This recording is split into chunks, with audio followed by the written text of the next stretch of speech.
संजय वडेट्टीवार काँग्रेसचे मुख्यमंत्री पदाचे उमेदवार असल्याची चर्चा सध्या रंगायला लागली आहे। खासदार प्रणिती शिंदेंचा वडेट्टीवारांचा मुख्यमंत्री म्हणून उल्लेख करण्यात आलाय।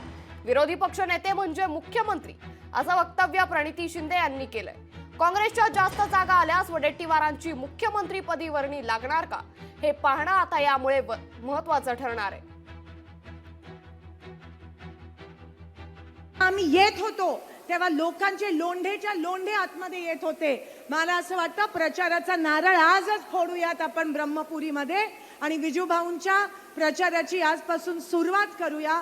विजूभाऊ, मला खात्री आहे की फक्त ब्रह्मपुरी नाही पण हा पूर्ण परिसर, आता तुम्ही विरोधी पक्ष नेता, पूर्ण महाराष्ट्र तुमच्याकडे आशेने बघत आहे आणि तुमच्या नेतृत्वाखाली नक्कीच महाविकास आघाडीचे सर्वात जास्त आणि त्यातल्या त्यात काँग्रेसला सर्वात जास्त सीट मिळतील आणि विधानसभेमध्ये विरोधी पक्ष नाही पण त्याच्या समोरच्या बाजूवर काँग्रेसचा नेता विराजमान होईल याची मला खात्री आहे। विजूभाऊ, लोकशाही मराठी ऐका, पहा, जागरूक रहा।